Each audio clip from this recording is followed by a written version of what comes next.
Well, we are live on Yonkers Voice, and today we have a great panel. We have the owner of the property at the JFK Marina, the old plant, Lela. Lela, how do we say your last name? I don't want to mess it up. Lela Goren? Lela Goren, yes. Lela Goren. Desiree and two community leaders, Donell, Wilcox, and Dr. Jim Bostic, that everyone in Yonkers is familiar with. So the opportunity here and the reason why we're here together is so we can inform the people of Yonkers of what's going on at the JFK Marina, more specifically, the building of the parking lot.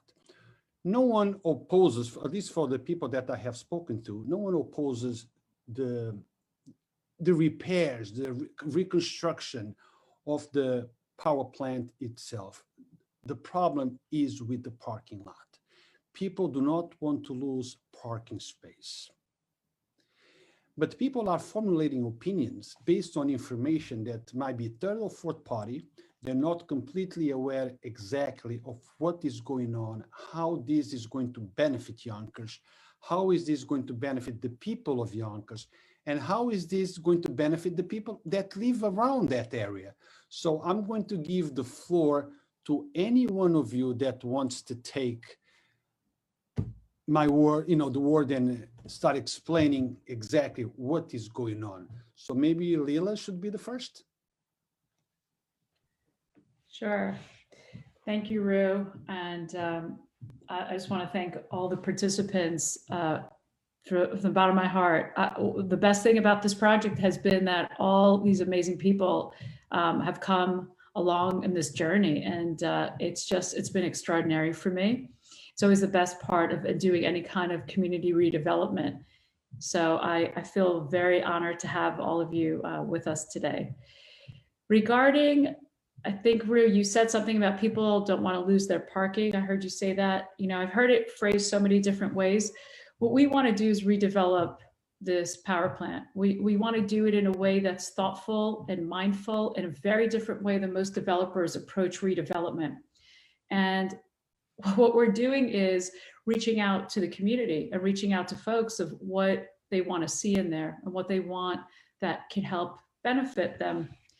But there's an issue, which is parking, which is you have to have parking for redevelopment. So we started the parking at Trevor Park, and there were a lot of folks who were not happy about it for numerous reasons. Primarily, I would say that what I heard and understand was that it blocks a lot of people's views. And so we said, okay, we started looking at different spots. We thought that JFK Marina was primarily a gray space because of the asphalt parking lot, and we wanted to convert it to a green space. So we thought it's something the community was so happy about, to add more green space and double or triple even what's there right now green space wise, to add over 2+ acres of parkland, that there's no way that the city can afford to rebuild a park over an asphalt lot. The lot has to exist. That's going to stay there no matter what. If we redevelop there or not, it's going to stay there because you need parking, right? But the majority of the park is a parking lot. So we thought, we take 1 story above to meet our requirements to make this project that everyone agrees should happen. And then we'll give back to the community over 2 acres of parkland, depending on what they wanted. I think our biggest surprise was that lots of folks said, we don't want that. We prefer the asphalt. We prefer the gray space, is what we heard. So this opposition came out, which we were actually really surprised by. And that's where we are today. So we're still listening. We're still exploring other options. We want to do the right thing. So we're looking at other alternatives as well. But our intention was just to come in and to do the right thing and to do good. And unfortunately, there are cars that have to be part of this project. Now, Lela, what are the other options that you are considering? So there's an existing lot that's a Yonkers lot, which is next to the greenhouses off of Warburton Avenue. So there's a lot that's there. That's the city's. We're talking to the city about that and potentially enlarging that lot where the greenhouses are right now. So I would say that's the third option. We looked at Trevor, did it work? A lot of folks are not happy with the marina, and now we're exploring that as well. So there are other ones in the pipeline, but that's the one that we're studying very closely with the engineers and architects. It's slopey, so we're trying to figure out, can we do it there? Anybody else wants to add anything here to this segment? Sure, if I may. First of all, let me go on record as saying that I fully support this project because of what I think it will do and bring into our community. I think it offers a number of different amenities that is sorely needed in this community. When you think about the Glenwood Power Plant and what it did over the years, going back many years ago, all of the pollution that it spewed into our environment, causing Yonkers to be the #1 city in the nation with asthma and all other kinds of health disparities associated with that. And then at another point in history where it was called the Gates of Hell because of all of the gang violence and gang initiations that took place there. And if you go inside, you can see numerous numbers of gang tags all over the world, all over the plant, and of course, girls being sexed in gangs in that facility. It has been a major blight for us, so that this development brings life to something that otherwise was a blight to our community. And the projects that they are bringing with this development, the Global Home for Climate Solutions, we think is awesome. The fact that they will bring hundreds upon hundreds of jobs into a region of our city that has one of the highest unemployment rates in the state of New York. The fact that it will provide food security in an area that is a food desert, and that will have greenhouses that will give our young children an opportunity to plant fruits and vegetables, which can be given back to the community for those who are homeless and hungry. When we add up the amenities that will come, we feel like the parking garage is something that can be eventually negotiated where everybody is happy about. But when you weigh that against the amenities that it brings to our community, we think that this is a major win for the city of Yonkers, certainly this side of Yonkers, which has not been redeveloped in a long time. And I've seen many developers come in our community. None of them have come to our community and ask what we would like to see. They just come in and build, and we have no say so.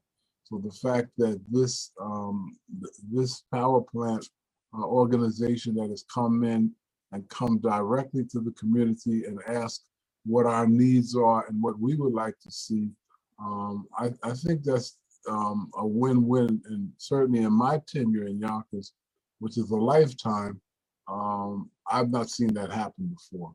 So I fully support this initiative. I think the parking garage is an issue that can be worked out. And eventually when that happens, I think it's going to be a win for everybody. Now, before we go further, because you guys know that we are live and people are already posing questions, but I want each one of you to have an opportunity to give a 2-minute statement or 3-minute statement before we actually go into a Q&A. But at the same time, I would like to remind our audience that my tolerance for the nonsense, it's almost zero, very close to zero. So anyone that is disrespectful to anyone in the panel will be removed from the page and from the thread immediately. So present your questions. You don't have to agree, but you also don't have to be vulgar and disrespectful to anyone. Present your point of view in a polite and respectful manner if you want to be acknowledged. Now, anyone else would like to add? So Donell, let's do it. You can hear me, bro? We can hear you, sir. All All right. My name is Donell McCall. Lifelong resident of Yonkers, New York. I actually had the privilege of living on many different sides of the city, but I spent my last about 20 years on this side of town. I've been in Yonkers for 30. My whole life, I'm 30 years old. And I live right here by the marina. Like, I spent years, I go down there in the wintertime. But what I realized through being in a lot of these Zoom calls and a lot of these phone calls and a lot of these conversations and me supporting the plant, I realized that we fell in love with a parking lot. And I'm one of those people, right? We fell in love with the parking lot because we had nothing else down there besides a parking lot. The grass area doesn't really get occupied. The green space doesn't really get occupied. And if you ask me, the green space is actually the marina. So everybody's in love with a parking lot. I'm in love with a parking lot. I fell in love with that parking lot as well. And so this opportunity came with that could add value to the community. Everybody's overlooking, what I realized through all these conversations is that everybody's overlooking the green space. There is a lot of green space that's undervalued at the marina. And that's the space that when I hear people speak about open space and green space, that they overlook it as if there isn't almost about a half an acre, if not more, of open space, of green space that value can be added to for us to actually have a productive marina, to go down there, to actually have something to look forward to going down there for. But instead, we fell in love with a parking lot. The opportunities that has potential to come to the city, I don't think that this opportunity being, we want a parking lot, the people that want a parking lot, and you have people say we don't want a parking lot, and no one wants to negotiate a medium with the opportunities and the things that they could bring to the community. That doesn't really make any sense to me, because if we're all from Yonkers, then we all know that Yonkers is a city that lacks opportunity. And opportunities doesn't come to this city often. What we get is high-rise buildings from developers with a percentage of low-income housing. Where here we have a developer that has not only been transparent, but has been asking and looking for ways to add value to the community as a whole.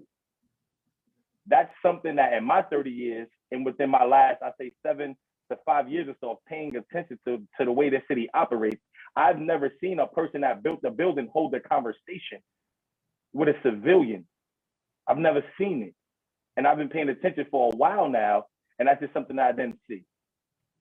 I grew up here. I grew up on the north side of Yonkers. I spent a lot of time here on Warburton and Glenwood, Ravine, the Marina, Trevor Park. I was there for the conversations about Trevor Park. And guess what? The young people down here in the trenches, the people that really gonna be affected, we don't have a problem with change because we know we need it and we need opportunities. There's some people that's not looking for opportunities. So maybe their arguments are different. Maybe they feel a different kind of way. But for the people that actually would love to have a job in their city, that can have an opportunity, maybe this could spark something that, there can be more opportunities for people to have jobs in the city of Yonkers where they actually live, instead of everyone has to leave here to go look for a job. Majority of people live in Yonkers. They live here. There's not that many opportunities for you to make an income in the city that you live in to provide for your family in the city that you live in. There aren't many of those. We're talking about a chance to be able to grow organic produce. You know how much organic produce costs inside Whole Foods? We're talking about organic produce in a community that can be distributed free at cost by the same community organizations that fight for the community on a daily basis. I can't see how we can't come to a medium. I love the marina just as everybody else, but I speak for the millennials. I speak for a different group of people. I don't speak for all of them, but I speak for a different group of people in this city. And that's a part of the reason why I became a person of, that's a part of the reason why I became a person that started to step up and become a voice for our people. Because often my people that I represent is left out of the conversation, nor have they ever been a part of any type of negotiation. So I appreciate and I respect the fact that we are able to have this type of dialogue and have this conversation. And I'm looking forward to us being able to find a medium instead of just saying we don't want a parking lot. So because we don't want a parking lot, we're going to give up the opportunities that the city never had. And I understand, I don't want to drag it out, but I also understand the trauma that the city has, as well as I have with developers coming into the city and saying things that they're going to do this, say things they're going to do that. And what we often forget is that the city is in control. The city has a large part and play a large role in what developers can do and what they can't do. And from my research and what I've been digging into since I've been paying attention is that I can't recall in the research that I came up on that a developer actually started to come up with a community's agreement with the community to find out what the community needs and what they want and how they can add value and how can we make it a legal binding agreement so we can be held to it. I've never seen it, not in my 30 years, unless someone else can tell me that they've seen it before. I don't recall it. I've been looking for it. I've had conversations with a lot of people. I've been looking for particular information, looking to see if we can find a medium. But one thing for sure, two things for certain, this is the most transparency that I've seen in my time of paying attention.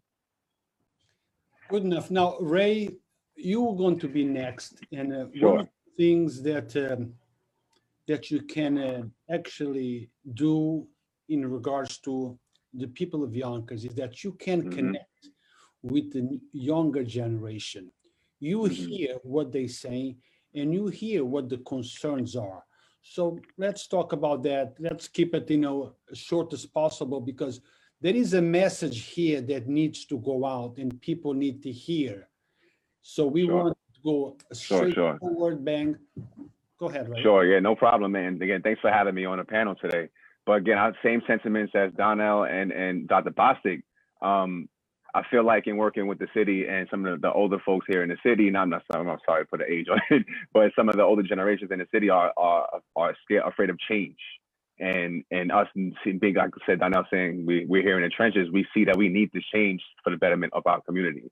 So again, real quick, and just a quick overview actually, because I feel like part of my start and my come up in Yonkers started from the birthing from a WeWork. And again, I used to work corporate, used to go to WeWorks for lunch, take extended lunches there, and I was able to absorb the experiences and the ambiances. And I learned so much was happening within this WeWork, and it actually made me leave working corporate into creating the Power Lab. So that same business model, and I know that that's something that, co-sharing is a huge part of this particular project. It's something that I feel like is almost overlooked when it comes to this whole conversation with the whole parking lot. So I'm gonna just talk about the actual opportunities that I see that in talking to Desiree and researching Lela and understanding her actually background with the WeWork organization and what they could do for the businesses here in Yonkers and the small businesses here in Yonkers. So there's one thing that, again, I left working corporate for, and after I seen it, and one of the biggest things was this accelerator called Techstars. And Techstars is one of the major accelerators here in the United States that creates these big businesses and big app startups that started from nothing, and they was provided the resources to burgeon out to these billion-dollar corporations now. And for the fact that we have the opportunity to bridge relationships with those opportunities here in Yonkers is beyond what we could do and what we need here. I mean, who could fathom that? I mean, I can't even say that, again, places like White Plains has that opportunity to do that. So off the strength of that alone and bringing something that's brand new, when you're talking about this parking lot and you're talking about the green space on top of the parking lot, I immediately associated with the High Line in the city. Everyone frequents that High Line. The High Line is the spot. People go there, they chill out, they be able to enjoy the view of the water, whatever it may be. We have that opportunity here for more green space, and we bring in that brand new to Yonkers, like something that we never had before. That's a staple that's going to make us more well-known than what we are. And I think that it gets lost in this parking lot conversation only because we are scared of change, afraid of change. And like Donell said, I mean, fall in love with asphalt in a parking lot is insane. Just again, think back about it. Like, again, I used to always be down there, and again, I wasn't down there doing great things down there. Yeah, I was underage drinking down there. Let's be real. That was a spot for us to go to chill and hang out, and do things that we didn't want our parents to know about.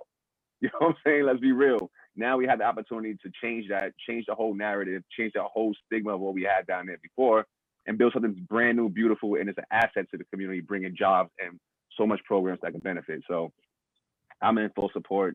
Yonkers Arts is in full support. So we're riding with this. So that's pretty much all I can say. Thank you, Ray. Thank you. Now, Desiree Dismore. Desiree, you are the Director of Government and Community Relations for the plant. Tell us exactly what does that mean and how do you fit into this project? Sure. Thank you, Ray, for that. Hi, everyone. Like he said, I'm the Director of Government and Community Relations for the plant, and I deal with community strategy and community engagement. So every day I go out into the community, whether it's Zoom, in person, and I give presentations to let people know more about the project and to make sure that they're informed and have access to opportunities. Local First is one of our social impact pillars that we have. What I want to say is I'm not an outsider. I live in Yonkers. I'm on Warburton. I walk to Trevor Park because I have a 4-year-old, and I'm also responsible for a 14-year-old. So it's one of the few parks where I can go back and forth. I've worked for many developers in Yonkers. And this is the first developer I've had where before a shovel is put into the ground, before we've even gone to city council, that we really are engaging and connecting with the community. This is the first developer, and there's two, are both of our co-founders, Lela and Tenzin, sit and talk to the community and aren't afraid or running or hiding. This is the first time we know the face of a project and see who owns the building. You can't say that for any other buildings in Yonkers. So I would just like the community to be a little more responsive and to try to work together to bring this to life, because it's going to happen. And we want Yonkers to be at the forefront in this, because local first is just a priority for us. Thank you. No, but I think it's important to understand both sides of the problem. In Yonkers, we have seen Yonkers moving forward. You just drive by Alexander Street and you see a whole bunch of buildings right there. You go on Riverdale, you see a new project. And every single builder, every single developer made one promise that it's common to all of them. We're going to hire people from Yonkers if they are able to perform the job that they're applying for. We go around those projects and we see lots of people working, but they're not from Yonkers. I'm not saying none of them are from Yonkers, but the majority are not from Yonkers. They're out-of-state workers. We look at the trucks that are coming in and out of the construction sites, and we ask around, where are you coming? Where did you get the supplies that you just brought in? Well, they got them in Philadelphia, New Jersey, and other places. So there is a level of trust that it's broken. The promises that we are going to get jobs from this project had been made before. I'm not saying it's not going to happen now, but I can understand the other side and the lack of trust. So how can you guarantee, or what clauses are in effect, that if that does not happen, these are the consequences, this is what will happen, how will that be enforced? Anyone wants to talk about that? I do, actually. I have been in Yonkers most of my life. I'm much older than many of you on the panel. Mr. Bostic, you've known me for a while, been around the block. I never get involved in any of the projects in Yonkers because, as you stated, they lie. I have no time for it. I know in advance you're lying to my face. I want to keep it moving. What struck me about this particular project is their dedication to doing better for Yonkers and making Yonkers a beacon in the global community. That being said, nobody's ever come to Yonkers and said, we're going to promise jobs, but we're also going to offer training. That's a new one. Okay. We're going to offer you the OSHA classes that you need to take to qualify for these positions. That's never happened before. You know, we're caught up in a parking lot, and we're caught up in a parking lot that actually doesn't impede on what everybody's normally doing. It's a parking lot on top of a parking lot with a green space, you know, so let's be real about this. So the reality is if that parking lot does happen, the plant doesn't own the parking lot. So if the plant doesn't make good and they don't come up, or they end up having to sell the project, the parking lot doesn't come with it. So let's let go of that. We'll get the parking lot back. Let's look at what the plant is promising, you know, and the fact of the matter is, can you make a company promise anything? No, you can't. But when a company comes to you with fresh new ideas, and they're coming to you with a thought of how can we help the global community, that's new. It's not an apartment building. It's not a business. It's you know, it's not a office space. It is something different, trying to help Yonkers. And we better take them up on this, because this comes around once in a lifetime. Well, tonight, Can I build on that, Rue? of course, sure. Thank you. That was really, you know, I would have said the same exact thing as you. I've done development of all kinds for a couple decades, and I can tell you that I've been an activist many years of my life. And I wanted always to find projects that brings my activist civic side together with the skill set that I have as a developer. And this was that project where I could have a social impact on a real estate asset. Like it's a very different way of thinking about what I used to do, is high-end condos, and you know, you don't think about that. So the thoughtful, mindful way that we want to approach this project, we have a mission statement. There are not many buildings that are for-profit that have a mission statement and one that they're going to live by. So the difference here with job creation is like this. There's two parts to the job creation. We have the manor, we have the power plant. So you have the construction part, right? So construction is one set of potential jobs, permanent, temporary jobs. And when I say permanent, permanent for the life of the project. But as Senator Cousin said to me, where are the real jobs, Lela? And I said, you're right. The real jobs are because how many folks can actually, even with OSHA training, go in and do construction? I think that's always a problem, right? So developers promise. There's a workforce development document we're working on to hire local MWB businesses. Like we're putting that together for ourselves, and we're signing that up with our contractors to say, like, you have to meet these goals. That's part of our agreement with our contractors. But I can tell you, the reason sometimes it doesn't work out, and I've been party to some of them, is because the contractors say, we go out and we can't find the people. We're really trying. And I said, okay, we're going to try harder. Let's think about it. I've done it enough times. What can we do different, right? So that's one piece of it. The jobs of operations. Apartment buildings only have so many operational jobs, especially condominiums. We are going to have a lot of operational jobs, a whole broad range of them, both on the manor and the power plant. For example, to date, we've worked with Greyston Bakery on open hiring. Anytime we had some demo, light demo, security, we use open hiring. We've hired numerous folks from the Greyston Bakery open hiring process, and we'll continue to do that. And that's our goal. Our goal is to do open hire with folks. I don't really care what your background is. If you can step up and you could do the job, that's all we want you to do. Who cares about what your past is? That's nothing. For me, that's not, it doesn't show anything about the future. So that's who we are. That's what we believe in. We believe in open hire, we believe in working in Greyston Bakery. We believe that there will be many jobs, and there's a range of them. And actually, just on the operator, Abigail Kirsch, that we're working with, we had very long calls within the last month, and we're continuing to do this with our operations team. What are those jobs, and when are they available? And when can we start training folks to get excited? From catering to security, there's landscaping, there's managerial jobs. There's going to be events going on here. The jobs are vast. There's no reason for us, first of all, who we are, what we believe in, but also why would we go outside of Yonkers? It's cheaper for you to get local folks, right? People traveling, and why would you do that? It's not smart business. And then on top of it, the people in your community that are next to care the most. They want this to happen. This gives back to them and their community. So that's really our goal. And that's who we are. And, you know, in 4 or 5. It depends how many years this takes. I mean, hopefully within 3.5 to 4 years, we're fully open on the power plant. We'll sit back, and that for me will be, look, I don't have to do these kinds of projects. This is my life's work now. I did the other kinds of projects. This is where my heart and soul is. This is my 4th child. I say that all the time. And I'm going to nurture it. I wanted to call it the womb, not the plant, because for me, it's a womb. It's where life is created, where it's nurtured. And my whole team said, we're not calling it the womb. We'll give you a womb room if you want. This is not the womb. I said, well, that's what you're going to feel inside. Well, yesterday I felt a little bit of that, but I went for a walk around and there was a connection between the building and myself. Never been there, was my first time, and it was emotional.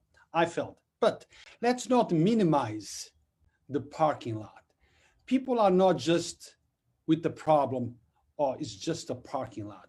That is a jewel for lots of people in Yonkers. It's a place where lots of people go there and sit down and appreciate the Hudson, the Palisades. So it's important to them. Just call it, it's just a parking lot. We're just going to build them one on top of the other. I don't think it cuts it. I think we need to understand where they come from. We need to understand the issues and perhaps find a common goal where both can coexist. If I may, I think what we need to do is understand what the actual proposal is. I think people are caught up in thinking that the parking lot is going to encompass the green space that's already there. It's not. In addition to that, so basically it's just building on top of the asphalt that's there. Now, the big brouhaha is, oh, they're going to charge for parking. The plan is not charging for parking. That's already implemented by the city. The city decided to charge for parking. Now, according to the city, there was an outcry that there are a lot of people from other communities using that parking lot on the weekends to jump on the train to head down to the city. So they decided, okay, we're gonna charge for parking on the weekends and on holidays to deter that. So that's already been implemented. That has nothing to do with the plan. Let's understand it for what it really is. So would you be able to, let's say, walk down or even on the weekday, drive down, park your car and still be able to be right there one-on-one? I love the fact that the water's right there. It's one of the low parts on the Palisades. I love it. So yes, you will still be able to do that. So the parking lot is not impeding what's already there. Plus, if I may just add to that, my understanding is the top level of that parking garage would be open green space, that the community would have the ability to decide what they want to see there. Personally, if I could go up on the green space on the top level of the garage and didn't have to sit in my car to enjoy the Hudson River, but could actually be on the outside, walking up and down, and then sitting on a bench, reading a book, that to me is a much more enjoyable posture for enjoying the Hudson River and the Palisades than me sitting up in my car, cramped up in a car, when I could be outdoors, enjoying the air and being on green space and enjoying the Hudson River and the Palisades. So to me, that's a plus, to be able to do that, because the people that go down there, for the most part, a lot of them sit in their cars and they do whatever they do. Some get out, but to be on green space and have other types of amenities up on that space that you can enjoy, and at the same time enjoy the Palisades and the Hudson River, to me is a win-win. Now, you guys know that live and there is questions coming in as we are talking. So Donell, I'm gonna give you this time now, and then after you, then I will ask the first question, okay? 100%. So let's not, so the worst thing that we could possibly do, right, is all be a bunch of adults having this conversation and forget about the babies. I was a baby that grew up, right? And no one advocated my whole entire life for the marina to have value added to it. It was never part of a conversation, nor was Trevor Park. Neither one of these things. And I was on a Trevor Park meeting recently where there was someone on there that was 60 years old that lived in this community for over 40 something years, and the park is still exactly the same. That's right. Still exactly the same. That's exactly. This is a side of town that's been so undervalued for so long. And then now, when there's a conversation of adding value, there's a conversation about what people don't like about it. This side of town between Trevor Park and JFK Marina, yes, it's a lot of people's backyard. It's my backyard as well. And it's a lot of people's backyards up and down the street. We have to think about the babies, right? We're talking about a bunch of older people that go sit by the water and older people that go down there. There's nothing for kids to do, and they're the future. That's exactly our right. young kids, our young children don't have an outside space to go enjoy activities. That's exactly right. We're talking about 2.3 or change of acres, which realistically may not be that big. That's just a prediction based upon which may be what the city says how much parking that this project will need due to the type of operations that may be going on inside of it, right? So the city determines how long or how large this parking lot will be, right? So now let's just go off of what everyone's seen. Everyone's seen 2.3 acres versus a parking lot with green space, activity space on top. Does someone have anything to say about what the kids do, what the kids are going to be doing as they're growing up in the city of Yonkers, on the southwest side of Yonkers? What are they going to be doing to enjoy the water for them? Because they're the future, right?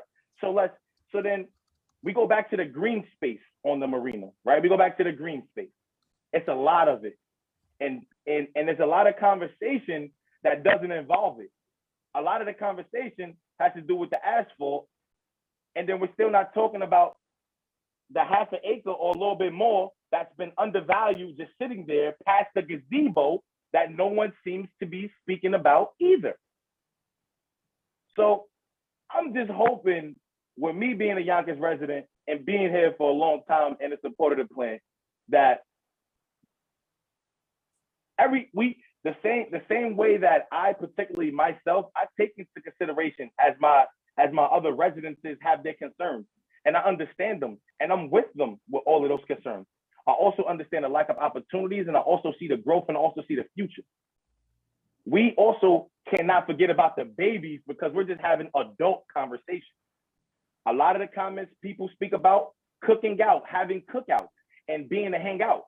We're going to speak realistically here. A lot of things that we do down in that asphalt, which is the parking lot, is against city code. There is only one grilling spot at the marina, and that is at the gazebo. You cannot have an open flame down there at the marina. Now, if the policy officers, which is the police, decide to let you slide, you be thankful for them. But the city code, you cannot have an open flame unless you have bought a permit to the gazebo, which has a grill with it. The city of Yonkers will be charging people, the city of Yonkers residences, and people on the outside that do not have a Yonkers identification card, they will be being charged to go down to the marina in the hot months. So when the weather breaks, you will be being charged to bring the cars down there. That's something that the city was already doing on their own time. Now, guys, I'm sorry, if I could just add to that, Donell, you brought up a great point. I'm over 50. So I was young. I lived on Palisade Avenue, and there weren't really a lot of green spaces. There was nothing to do. And here I am over 50, and it still looks the same. I remember when I was 14 and we were told don't go down there because of all the things that were happening at the plant. We know what it was called. There wasn't a lot of people down there using that space. All of a sudden now it's prime real estate and everybody, wants a piece. And you are right. There is nothing for the kids to do. And there's so many things that could be done with that. There's so many organized things I'm a sports mom. So, of course I think sports the first thing, but that not to say that's what it needs to be, but it could be a baseball team. It could be so many things for the kids there. So yes, I'm in agreement with you, and you are right. As an older Yonkers residents, we fell short, and we should have done more for the young folks, and this is our opportunity. Okay, now allow me to, I was there the other day with the group that opposes the building of the garage. And while we are live streaming, somebody made a comment, and he said, "I don't understand why all of you oppose this. I never saw none of you in this parking lot enjoying your day." Now, do you guys think that this opposition is driven by something else? I'm actually I'm one of the people that said that, because Okay. I've spent days and nights. I can go bring my whole entire community from Woodworth Avenue, Ravine, Warburton Avenue, of the people that actually are the participants on the daily basis of that environment. I'm not saying that people don't visit, but we live there. So the I question, live there. the question is, guys, let's mute the microphones so we don't get tangled. So the question is the opposition driven by something else than actually the need and the want of having a view? Is that something else? I think the opposition is driven by a couple of things. I think there is an opposition because there's a lack of trust with developers within the city of Yonkers, which that's a separate issue. I think there's a thought that, there's a certain echelon in Yonkers that thinks they own anything that's of value. I think that a lot of things that are being put forth, like, oh, it's the only place in Yonkers you could touch the water. It's a big gate. You're not touching water. You're not launching boats off of there, so it's a lot of miscommunication, misinformation. I think there is also an opposition that says, oh, it's going to block views, which is not. There's already a big, if people went there, they would understand, and they're just spewing a lot of nonsense. There is when you go down, Rue, when you go down there, it's already high, and you're going down, the parking lot is not going to be any higher than the ramp to go down there. So there won't be any views blocked. I think there is so much misinformation by people who have not actually visited the site. Okay, guys, I have to put in the question in because we want the audience to participate in this Zoom meeting. That's one of the reasons why we're here. The first question comes from Lela Kos. I guess this is for you, Lela. Have you considered working together with Extel, who owns Blue Cube adjacent to the power plant? So I'm going to defer first to Dr. Bostic, who's been wanting to say something for some time, and then I'll respond to Excel. No, the only thing I was going to say in regards to Rue's original question about a motive, I was going to say the other thing is that I think people are fearful that it's going to bring a large crowd of young people down there. And I can tell you, there is a sentiment in this community when it comes to a large number of young people gathering that they are in total opposition of. And I can tell you that from my own center and all of the calls that I get on a daily basis in the summertime, when we have our summer basketball league there and all those young people come there, there's great opposition to that. And so I think one of the fears to this project is that it's going, because it will be built in such a way that young people will play an integral role in it and be able to go down and to really enjoy that space. And I think there are people who are fearful of large numbers of young people gathering down in that place, even though many of the people that are in opposition don't even live on this side of town. And some of them have only frequented that park maybe once or twice in the last 10 or 20 years. Lela, you want to follow up with an answer in that question?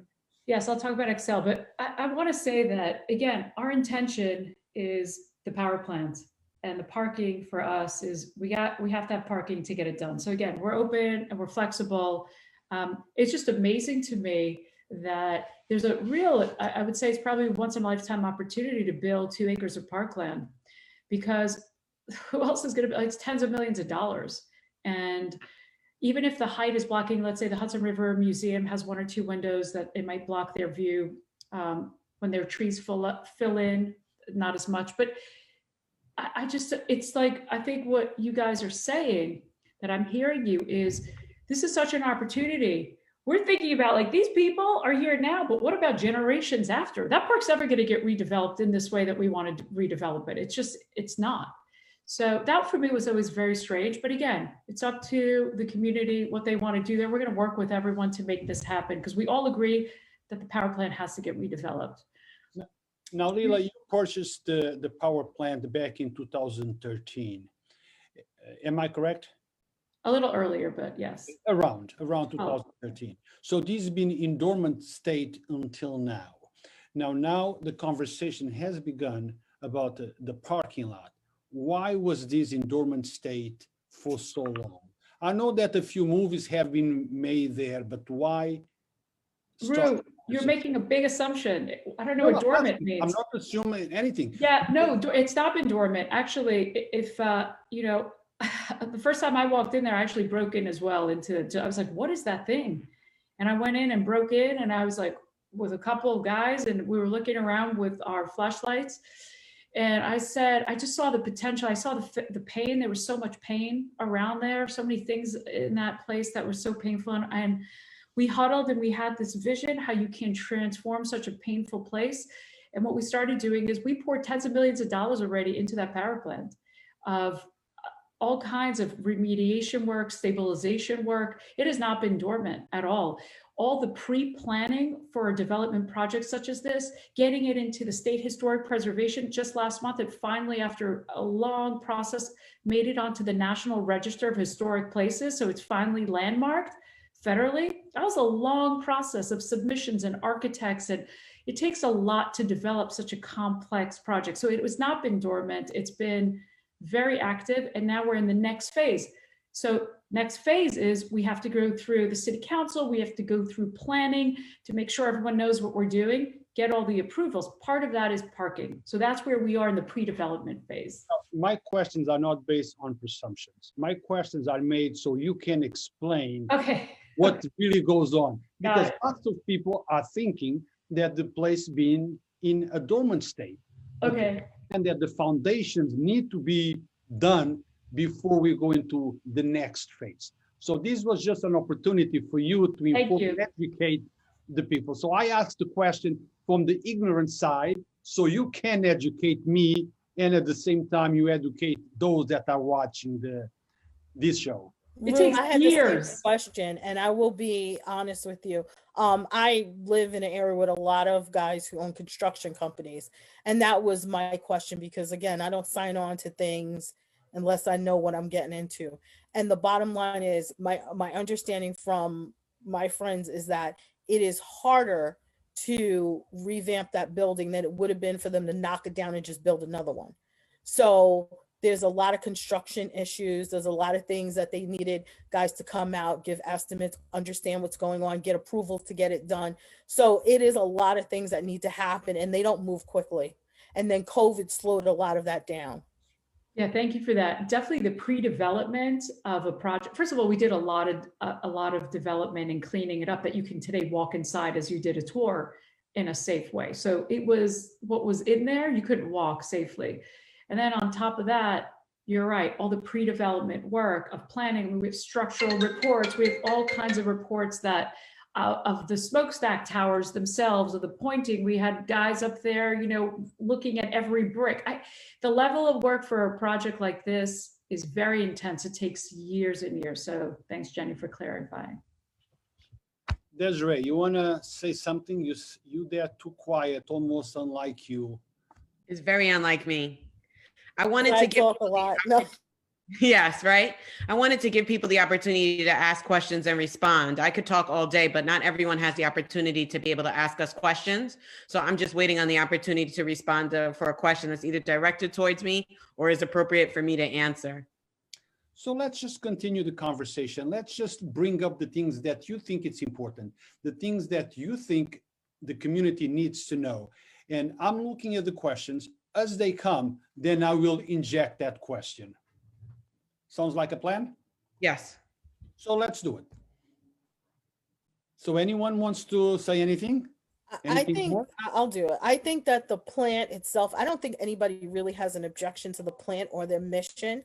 I think everybody's getting caught up in the parking situation. And I think if we let that go and you just look at the project itself, you have to then ask yourself, what are the benefits to this plant? Is it going to outweigh paving over or building over a parking lot? And that's what people really need to ask.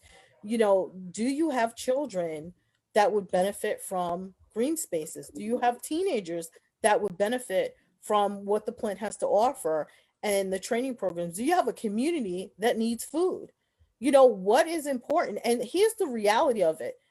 As much as I love Mike Spano, he's not going to be mayor forever. What happens if we get a mayor who decides, you know what, that's prime real estate, let's put up a building? You know what, so what do you know, take advantage of what you can now that's going to benefit the community. Now we have a question here from Renee Messedine. Is this renovation of the community or a gentrification of the community?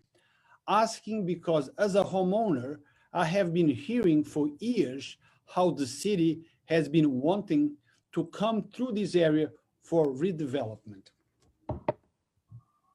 I can talk about gentrification, Rue.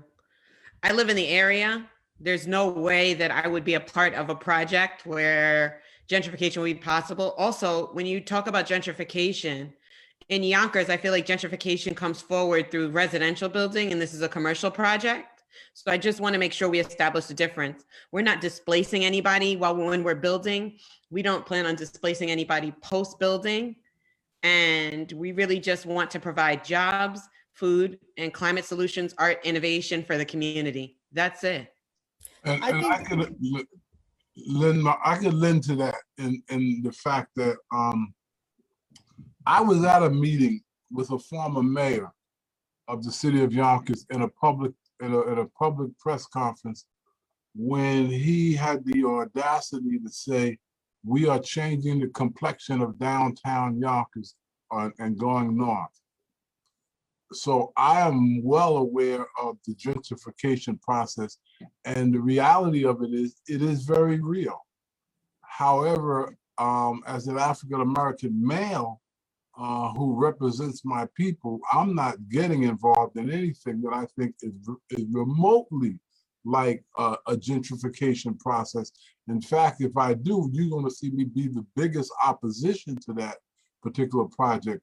As we stated over and over again, this is the first time that one of these developers has even come to the Black community and to leaders in the Black community and said, what do you want to see? That has never happened. And I'm older than everybody on this call. And I've been living in Yonkers longer than all of you. And I've seen it from the beginning to the end.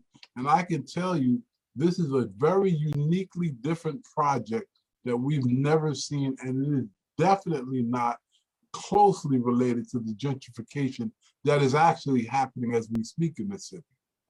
Now, Lela, some people are concerned and they think that you will be controlling the access to the park through the parking lot. You know, and let me just read a statement from this member. Lela is not going to let us blast our music. Not that they should be blasting their music anyway. She's not going to let us ride our bike in the parking lot and drink together and eat together. Well, she's putting this in a very simplistic way, but the essence of that comment is that people think that there will be a gate there and you will say, okay, this is time to lock it up. This is time to open it up. So you can come here from this time to this time. This is the policy for you to be here in this park. If you do this, you get removed.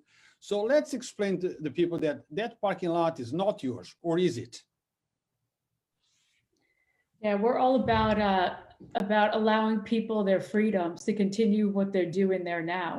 That's 100%. If anything, we just want to enhance that. We do not control the park. We will not control the park. The Parks Authority controls the park. We're working very closely with Commissioner Landy. The park, as Donell said several times, is a place where they're going to charge. I think Jeni said it also on weekends. That had nothing to do with us. It's way before us. All that was voted. So we have no control over who comes and what they do there at all. Now, you guys keep talking. Give me 1 second, Donell. You talking about creating jobs, opportunities. Can you be more specific in what jobs and opportunities will be created, or are we talking about temporary jobs? Sure, Donell, you want to just plug in, and then I'll continue. All right, so Ru, we got to remember here, right? We became accustomed to leeway, right? So the city became accustomed to leeway, right? So the picture that you just painted from whatever question that someone asked in the comment is completely against park rules. It's completely against park rules. So now we're talking about when the police show up and they give leeway versus them if they decided to do their job that day, which is, no, you can't drink here because it's a public park. No, you can't be here after dusk. After 9 because it's a public park. No, you can't play loud music because it's a public park. I'm one of the people that grew up doing all of those things. Now, from what I've been seeing with the transparency and me playing my part and being an advocate in my community, they are doing an extensive job at attempting to get people to get their OSHA 30 so you can be pre-ready in case approval, as well as there's been job opportunities already been put out there where people already submitted their resumes for. So I'm seeing it with my 2 eyes, but we also have to remember, right? As involved as I've gotten myself into the city at 30 years old, I just started paying attention a few years ago, right? Because people don't pay attention until it becomes a problem. In this city, that's a reoccurring thing. That's a thing in this city. No one pays attention until it's a problem. And then that's why we never really know about a lot of things, because people aren't paying attention. And it's not our people, it's not people's fault, because some people's living in survival mode. Some people's living in, I'm just dealing with me and my family and in my house and I just got things to do, but everybody's not paying attention, right? So if you look at the Plants petition, it has over 1,600. Okay. If you look at the Friends of Trevor Park or who the other people that started other petitions, they have 1,000 and change, right? That's cool, fine and dandy. The city of Yonkers is over 200,000 people. How much people paying attention? Well, I don't know if I would go that far. Yonkers has. Why wouldn't we go that far? And I tell you why. Yonkers has 225,000 people in the city. Election time is only a few thousand votes. Elections are won by 400 votes. So people, will not engage. But going back to the question that were posed, I go a little bit behind that question. That question is too simplistic. We are not talking about, yes, we all know that teenagers cannot drink. So we all know that it's a violation of the law. But the point of that question is, will Lela control the park? That's what the person was asking. The city, it's a city park. Well, but Donell, it's a city park. Donell, I am not asking the questions for me. I'm asking the questions so you guys can vote, give the right 100%. information to the people. So 100%. let me just chime in here. Like Donell said, the city owns the park. City's going to continue to own the park. Park is not being bought by the plant. It's not being given to the plant. So the city's going to own the park. So now we brought light to this waterfront park. Now everybody knows about it. Let's say the city starts putting in new gym equipment, new things for the residents to take advantage of. Now you have everybody going down to use it. All of Yonkers, right? And now the police are going to come and they're going to make sure everybody is abiding by all the rules. So you're still not going to be able to do what you want to do or what you used to do. Things are changing and they're going to change. They're going to change either with this plant, with the parking lot development, or they're going to change because now we've brought to light this beautiful waterfront that nobody really took advantage of before. Jeni, the most of the objection is the parking lot. Everyone is cool with the power plant. So I think people want to hear is, listen, you are not going to lose the parking lot. This parking lot does not belong to Lela. This parking lot will not be locked up and you don't have access to it. If Lela sells the power plant, the parking lot does not go with the power plant.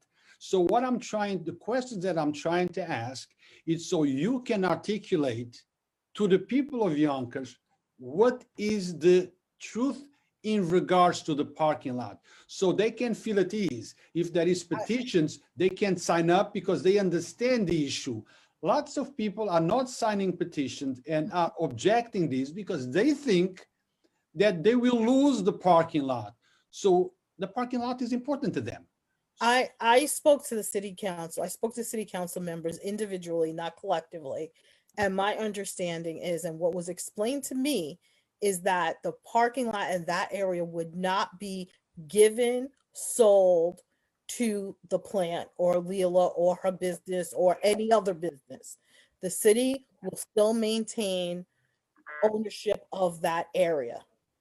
Okay, they will allow the plant to build the parking lot, and they will allow them the use of it. Now, let's say the parking lot gets built, the plans enroll, and let's say, God forbid, they lose funding, and Lela decides, you know what, can't move forward, got to sell the project. The parking lot in that area and that whole waterfront property is not part of the plant, so it will not be impacted by that, which was important for me to understand. Because as much as I love the plant and would like the plant to move forward, I was not down with giving any developer that area to keep, and do with what they may and sell and put in jeopardy. So that was important to me. So I, again, speaking to the powers that be, that was what was explained to me. That was my understanding. And, I you guys could, before I apologize. My son is actually heading out and I have family over because my husband's family's Irish, so I have to go. But I thank you for the time and listening to me, but I got 15 people downstairs. So Good enough. And I have to go myself. I apologize. I have another engagement that I have to get to, but I apologize. Well, we will be winding down shortly. Now, Desiree, you are also following up the thread and I see you engaging. Do you see any questions or statements there that you'd like to address? Yes, a couple of things. No, we are not taking over the park. No, we will not own the park. No, we will not have complete control of the use of that park. We will be able to allow people to park to visit the plant, and that is it. It is still regulated by the city. It will still be owned by the city. No one on our team is preparing that changes. Yes, there will be jobs for local residents. And I want to talk about open hire because I know people don't know, not everyone knows what open hire is, Rue. Open hire is the practice in which we pass no judgment on any person coming before us. We take the person as who they present ourselves at the interview. So if you have a criminal background, if there are issues in your past and you resolve those things, you have the ability to come work with us for a number of positions that we have. The idea that we're not going to hire Yonkers residents is just misinformation.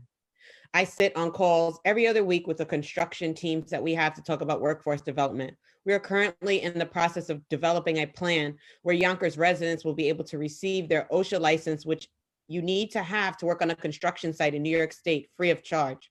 We're talking about classes during the day, possibly evenings and weekends in both English and another language through a partnership with Soulful Synergy. We have a number of corporate and local partners that have joined us in support of us. When you talk about petitions, there are two petitions, one in support of the project and one that's not in support of parking. We currently have over 1,600 signatures, and I think our opposition is not yet at 1,400 signatures. We are committed to this. We are going to do this. I wouldn't be a Yonkers resident sitting here advocating for this project if it weren't going to bring great things to the city of Yonkers. And by city of Yonkers, I mean the residents on the ground and those who serve within the city of Yonkers. Now, Lela, there is a question here from Terry Joshi. This is what he says. What if the city finds another parking lot space for the developer? Would all of the speakers be okay with it? Is that something that would be considered, or it has to be there? Yeah, thank you, Terry, for the question. I think we've always said, we've been consistent that if there's a better solution, of course we're open to it. We're, again, our big picture and dream is to rehabilitate the power plant. I just think it's a lost opportunity. I see Donell there. He wants to get up and say, like, no, because I want my kids and my kids' kids to have a park. But yes, for me, the big picture is the redevelopment of the power plant. So if there's an alternative, we're open to it. Okay. So Lela, one more time, let's emphasize the parking space. If it's built, it's not private property. It's still the city property. So you will not lose nothing. Just like now you have the parking lot. If you have a multi-level parking lot, it's still the city parking lot and you lost nothing. Lela will not own the parking lot once it's built. Maybe it makes it more convenient for people to park there and go to the new power plant, but they are not locked into that. If there are other alternatives that will work, then they're open to listen, right, Lela? Correct, Rue. Ray, unlike you, you're too quiet sitting back. Listen, I'm soaking it all in, man. I'm soaking it all in. Listen, I like I said from the beginning, I've always been in support of this project, man. I really rock with Desiree, man. We talk all the time. I really have trust in her. I've never heard of anyone, any development or agency come to the city and appease the city's wishes in removing the original plan of even taking away from Trevor Park. So I really appreciate that and that transparency, and that's something I've never seen before too. So again, like I said, I'm just here soaking it all in, winding down, like you said, and just getting ready to go back to work. But Desiree, I think it's very important for you to articulate, as you just did, what it's going to be. You did not lose the parking lot because the parking lot was never given to Lela. That's correct. Right, so you're not losing anything. In regards to you cannot smoke, you cannot drink, well, that's something that you need to take with the city hall. City of Yonkers. Yeah, the city of Yonkers, because regardless if there is 5 levels, 1 level, 2 levels, the laws are still the same and you have to comply with them. And if you don't want to comply and you get arrested or fined, that's between you and the city, not between you, city, and Lela. You know, those are 2 different separate issues. The laws are the laws. So regardless of 1 or 2 floors or no floors, those regulations still in place. Is there anything that we want to add up or? Yeah, Drew, I want to clear up this rumor that we're charging people down at the marina. Mm-hmm. We are not charging anyone at the marina at this time. The city of Yonkers imposed a charge on weekends and holidays that takes place, I think, starting May 1st to October 1st, where it's $5 for Yonkers residents and $10 per vehicle if you do not live in Yonkers. That rule and that policy was implemented by the city of Yonkers and has nothing to do with this project. And we're not involved in those decisions, nor do we have a say in them. But now you just said we are not charging a fee at this time.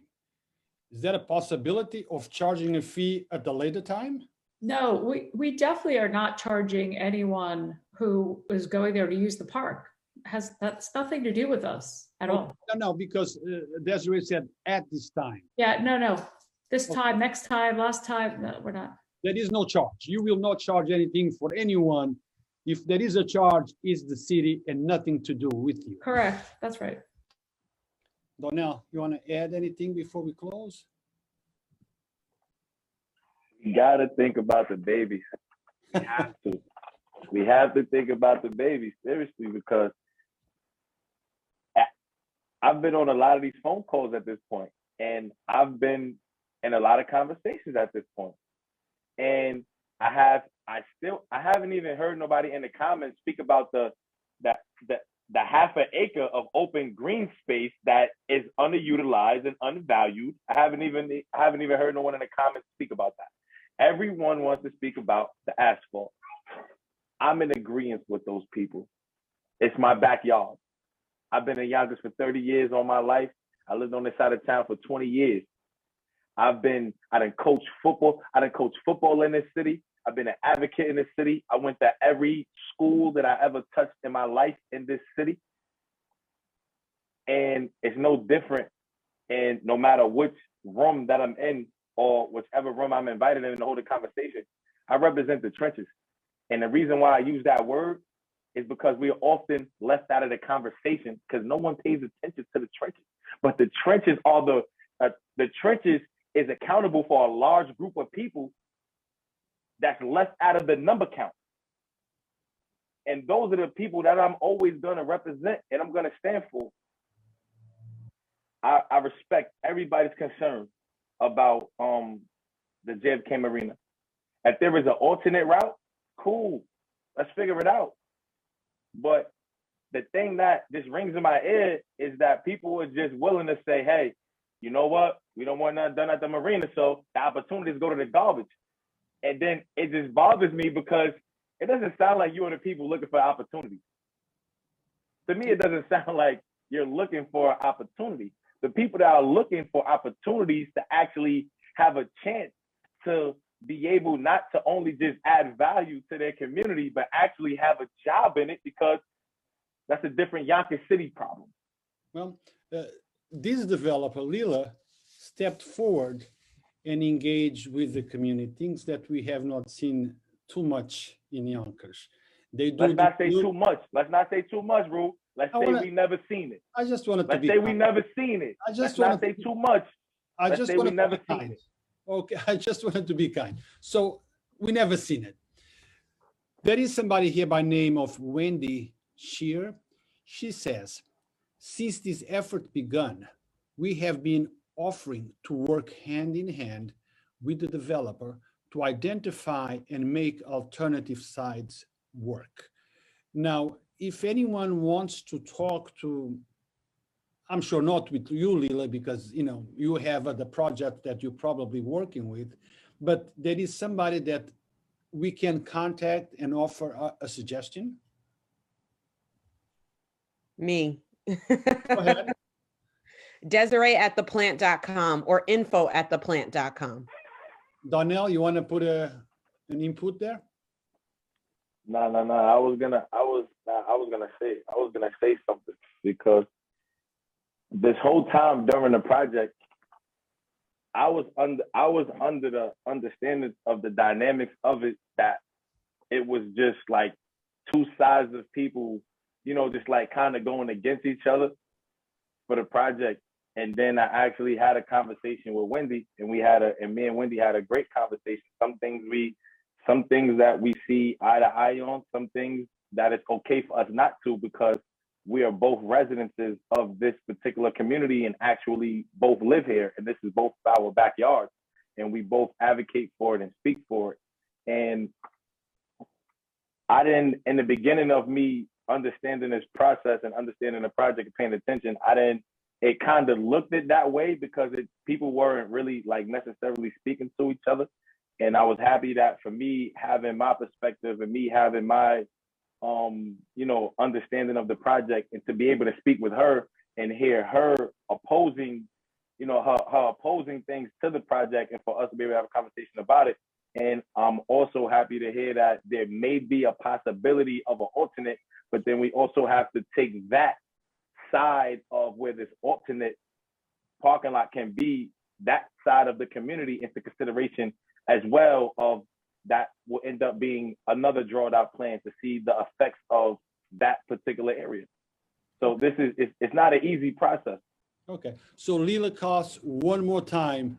No, Lela does not have control of the parking lot. We have said that many times, over and over and over. And you exemplify exactly what we're talking about. Lots of people are formulating opinions based on wrong information. That is exactly part of the problem. So today you heard from the developer, no, they're not going to own the parking lot, even if they sell the plant for whatever reasons, the plant's going to be sold if she decides to, not the parking lot. She cannot sell something that she does not own. Now, let's conclude. Let's close this up. What's next, Lela? Where are we and what's the next step? I think the next step, and first of all, Ruth, thank you for providing this panel. And really, I think the way you phrase the questions, you're really just trying to help everyone understand what's going on, at least from this perspective. And we really do take very seriously everyone's perspective. You know the saying, you can't please all the people all the time. It's a problem in life. It's something that we aspire to, but sometimes you just can't. So I think we're definitely open, and please, Wendy and others, and Terry, you could contact Desiree. The last time I saw some of you all talking in letters that you wrote that it's not your obligation to help the developer find parking. So we were under that impression. But if you want to collaborate, which we're always so open to, because that's who we are, what we believe in, please email Desiree right after this or whatever you want to. We are exploring other options as well, as we did when we left Trevor Park, when we heard the commentary. So we want to get this done for everybody. Well, on that note, we conclude our Zoom meeting, unless any one of you has one last thing to say. If you do, please take the floor. Donell, you got something to say? So I got one more thing to say, because I've seen somebody speak about gentrification, right? And now that we're actually, we have a stage, right? Because that's like one of the best things you can ever actually have, right? You have a stage to speak about some things real quick. So I just got particularly off a Zoom last week with the Hawker group, because I heard someone speaking about gentrification and stuff. So this is where a lot of my concern come in as a person that just started paying attention, right? I've been paying attention for about the last 5 years now. I started paying attention. And the gentrification has, if I'm not mistaken, already been approved for Ravine Avenue, going down Woodworth and then up back to Warburton. And I'd be so concerned about the people that are much older than me and where we're in this, and they're being so focused on these community things.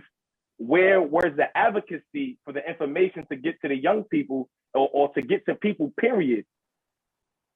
I get a lot of concern with that, because now I'm paying attention and I'm making my due diligence to make sure that my people receive the information. So now my neighborhood, particularly, gentrification is going to begin down the block. I just seen the projects, I seen the work for it. It's going to begin down there, and I didn't see it. And they said that this has been going on for over 10 years now. I didn't see it. So is it a lack of communication from the city, or is it the lack of community people or residents, the people that live here, that pick and choose for what they want to pay attention to? Okay. Well, last word, Lela, Desiree. I spoke with the group that opposes us. They are willing and ready for a round table between you and them. They accept the invitation. Now it's up to you to accept the invitation. If you think you want to do it, you know how to contact me and let me know if this is something. I can tell you now, Rue, we accept with open arms and an open heart. So you accepted? Of course. Is that what you're telling me? You are telling me on record? Live on Facebook, I'm telling you. So you are giving me your word right here on this interview. So I'm asking again, so yes, we don't say later, that's not yes, what I really meant. Yes. So you are telling me that you accept a round table between your team and the opposition team in the next 2 weeks, not next month, not 2 months from now, not 3 months from now, in the next 15 days to 30 days? Do I have your word? Of course. We've done many different calls with them. We'll continue to do it. We'll have some folks on our team, and if Donell and Ray want to come in as well, Desiree's going to lead it. Yes. No, I lead it. Sorry, not lead. You know what I mean, lead from our side. Of course you lead it. Desiree, you've been overridden. I know. See? You see how, how quick? I'm sorry. I'll be doing a lot of talking next time, as you see, Rue. So there Next we time, are. Desiree's going to take the lead on our side. Well, Lela, Yeah. thank you very much. I'm glad that you accept my invitation. I'm glad that you felt comfortable enough to come on. So as you see, this is not the last interview. There will be another one. Thank you. Ray, Donell, Desiree, Lela, thank you very much. I appreciate it. And we shall see each other again pretty soon. Thank you. Thank you. We appreciate your time. Thank you. Take care, everyone. Thanks, Have a guys. good one. Take care. You too.